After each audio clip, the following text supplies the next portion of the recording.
যদি আমার গজল আল্লাহ পাক যদি কবুল করে বা আপনারা যদি শোনেন, ইনশাআল্লাহ আমার গজল থেকে যদি উপকার হয়, মানে হতেও পারে আল্লাহ পাক যদি চায়। মনোযোগ দিয়ে শুনতে হবে। কিসের জন্য নারীরা বেশি অংশে জাহান্নামী? কবি ছন্দের মাধ্যমে লিখছে, শুনুন।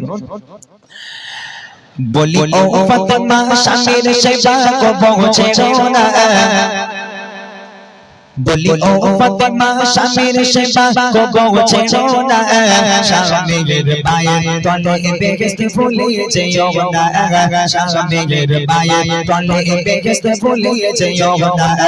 বলি ও ফাতেমা স্বামীর সেবা কো পৌঁছে না, বলি ও ফাতেমা স্বামীর সেবা কো পৌঁছে না, স্বামীর পায়ের তলে বেহেশত ভুলে যেও না, স্বামীর পায়ের তলে বেহেশত ভুলে যেও না।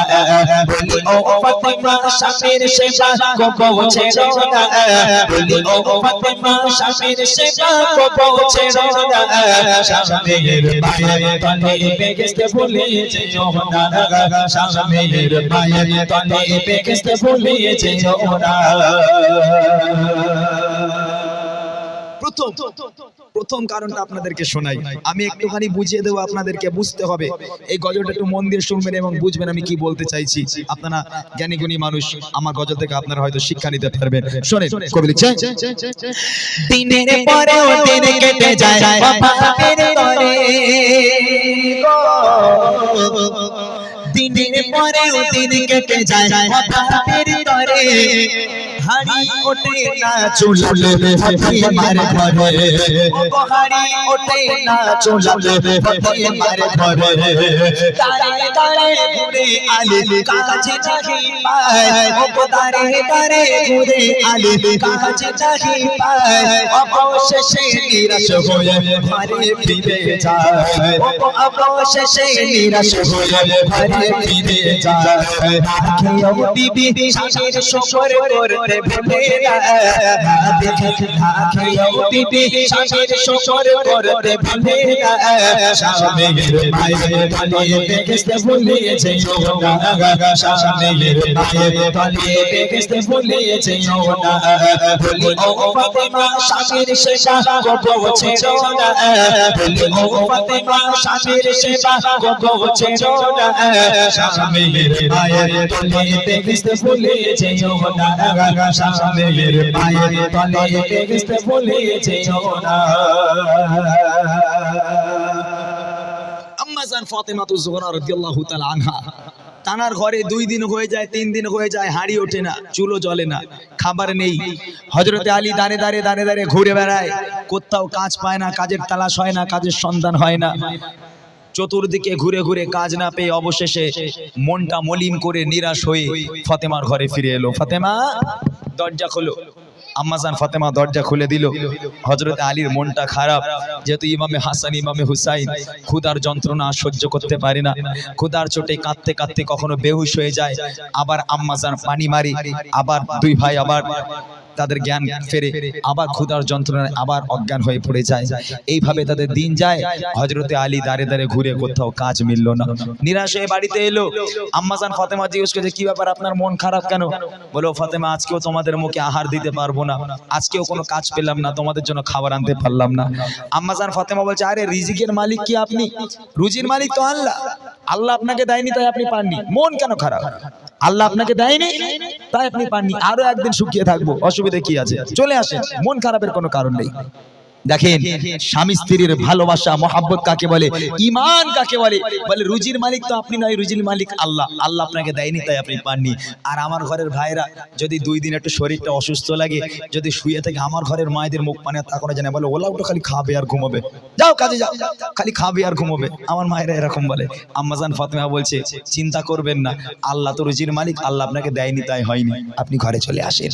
আহা হা, ফাতেমা জান্নাতের রানী ফাতেমা, কেন তিনি জান্নাতের রানী হবে না। কবি লিখছে দিনের পরে দিন কেটে যায় অভাবের পরে হাড়ি ওঠে না চুলালো ফতের মার ঘরে ও হাড়ি ওঠে না চুলালো ফতের মার ঘরে তারে তারে ঘুরে আলী কাজ নাহি পায় অবশেষে নিরাশ হয়ে ঘরে ফিরে যায় ও অবশেষে নিরাশ হয়ে ঘরে ফিরে যায় না খেয়েও বিবি স্বামীর শকর করতে ভুলে না খেয়েও বিবি স্বামীর শকর করতে ভুলে স্বামীর পায়ে তলে বেগেস্তে ভুলে যেও না স্বামীর পায়ে তলে বেগেস্তে ভুলে যেও না বলি ও ফাতেমা স্বামীর সেবা করছে না বলি ও ফাতেমা স্বামীর সেবা করছে না স্বামীর পায়ে তলে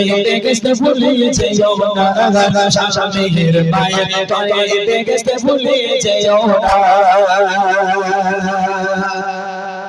প্রথমে হলো স্বামীর সেবা, এইবারে আসছে আর একটা পয়েন্ট, সেটা হলো নারীদের কণ্ঠের আওয়াজ। এ দেখেন এই গ্রামের মায়েরা খুব ভালো, যেহেতু এখানে মুফতি সাহেব আছেন বা আলেম ওলামারা আছেন, এখানে হয়তো আপনারা মাসলা মাসাইল আপনারা নেন, আপনারা শোনেন, ওই জন্য আপনারা খুব ভালো। এই দেখেন আমাদের গ্রামে না যদি একটা বউ ঝগড়া করে 3টে গ্রাম জানতে পারে যে অমুকির বউ চুল ছেঁড়াছিড়ি করছে। এত গলার আওয়াজ আল্লাহ পাক এদের দিয়েছে, তাই না? মেয়েদের কণ্ঠের আওয়াজ যদি জায়েজ হতো তাহলে মেয়েরা মুয়াজ্জিন হতো, ছেলেরা মুয়াজ্জিন হতো না, কেননা তাদের কণ্ঠ মধুর মতো। আল্লাহ পাক আল্লাহ তাআলা 1,24,000 মতান্তরে 2,24,000 পয়গম্বর দুনিয়ার বুকে পাঠিয়েছে। একজনে কেউ শুনেছেন কোন নারী নবী হয়ে এসেছে, নবুয়ত পেয়েছে? কেন বলেন তো? তাদেরকে যদি নবুয়ত দেওয়া হতো, তাদেরকে যদি আজকের তারা যদি নবী হয়ে আসতো, তাহলে যখন দিনকে প্রচার প্রসারিত করতে যেত, লোকের দ্বারে দ্বারে তাদের কণ্ঠের আওয়াজ পৌঁছে যেত, তাতে করে তাদের পর্দা লঙ্ঘন হতো এবং বিশৃঙ্খল সৃষ্টি হতো। যার কারণে মেয়েদের কণ্ঠের আওয়াজ ও পর্দা, তোমরা যেমন শরীরকে ঢাকছো পর্দা করছো, তোমাদের কণ্ঠটাকেও পর্দা করতে হবে। তা নয় বাপ রে বাপ, যদি স্বামী একটা কিছু করেছে, ওরে আল্লাহ, স্বামীর উপর আগেকার জামানা স্বামীরা যখন স্ত্রীর সামনে গিয়ে দাঁড়াতো, স্ত্রীরা মাথা হ্যাট করে থাকতো, আর এখনকার স্বামীরা স্ত্রীর কাছে মাথা হ্যাট করে, স্ত্রীগুলো চোখ বড় বড় করে স্বামীর দিকে তাকিয়ে থাকে, হ্যাঁ চোখ বড় বড় করে। আর আরেকটা জিনিস আমি দেখেছি, আপনারা জানি না এই গ্রামের অবস্থা কি, এই দেখেন আম্মাজান ফাতেমার ঘরেও ঝগড়া হতো, সংসারে অশান্তি হয়। আম্মাজান ফাতেমার হযরত আলী যখন ঝগড়া করতো, কেউ কারোর সঙ্গে কথা বলে না, একটু মন মালিন্য হয়েছে, ঝগড়া হয়েছে দুই স্বামী স্ত্রীর মধ্যে, কেউ কারোর সঙ্গে কথা বলে না। আল্লাহ রাসূল ফাতেমার বাড়ি হলো, এই ফাতেমা কি ব্যাপার, আলীর সঙ্গে ঝগড়া করেছো? মেয়ে বলছে আব্বা আপনার জামাই এই করেছে, যেমন হয় আর কি, জামাই বলছে আপনার মেয়ে এই করেছে। আল্লাহ রাসূল একদিকে ফাতেমাকে রাখবে, আল্লাহ রাসূল মাঝখানে, আর হযরত আলী একদিকে, দুই জামাই মেয়েকে নিয়ে আল্লাহ রাসূল মাঝখানে থেকে খোশ মেজাজে তাদের সঙ্গে গল্প করতে লাগবে, কত সুন্দর হাসির হাসির কথা বলতে লাগবে। গল্প করতে করতে জামাই মেয়ে জামাই শ্বশুর গল্প করতে করতে এক পর্যায়ে গিয়ে হযরতে আলী আর আম্মাজান ফাতেমার ঝগড়া মিটে যেত, তারা আবার এক হয়ে যেত। আর আমার ঘরে যদি ভাইরা ভাবিরা ঝগড়া করে, যদি স্বামী একটা ভুল করে স্ত্রীরে চর মারে, ফোন চলে যাবে, আব্বা তোমার জামাই আমার মেরেছে। আর আমাদের শ্বশুর আল্লাহ রসুলের মতো ওইসব নয়, আমাদের শ্বশুর বলে ধরে রাখ, ওরকে 2 টুকরো করবো, আমার মেয়ের গায়ে হাত দিন, আমার মেয়ের গায়ে হাত দিয়েছে, 2 টুকরো করবো, ধরে রাখ যেন পালাতে না পারে জামাই, তাই না? এরকম হয় না? আমাদের শ্বশুরেরা আসে সংসার নষ্ট করতে, আর আল্লাহ রাসূল জামাই মেয়ের সংসার সুন্দর করার জন্য তাদেরকে নিয়ে কত সুন্দরভাবে গল্প করতে থাকে, তাদের বোঝাতে থাকে। আজকের আমাদের শ্বশুর শাশুড়িগুলো যদি ঠিক থাকতো, সংসারগুলো বেঁচে যেত।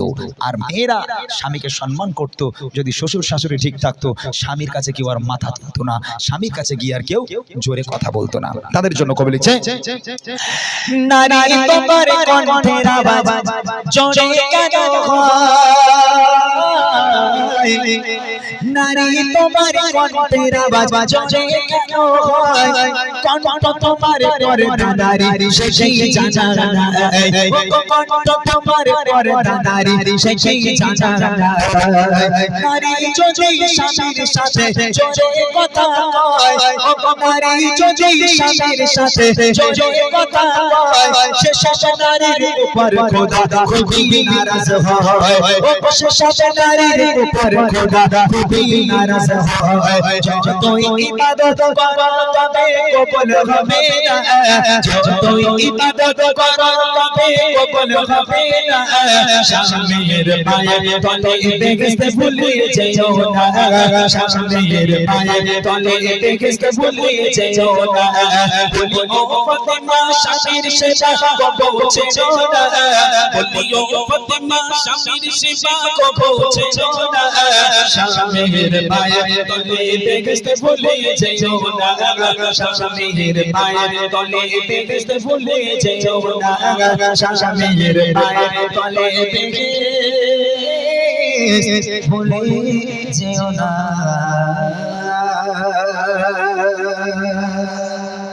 যাক আপনারা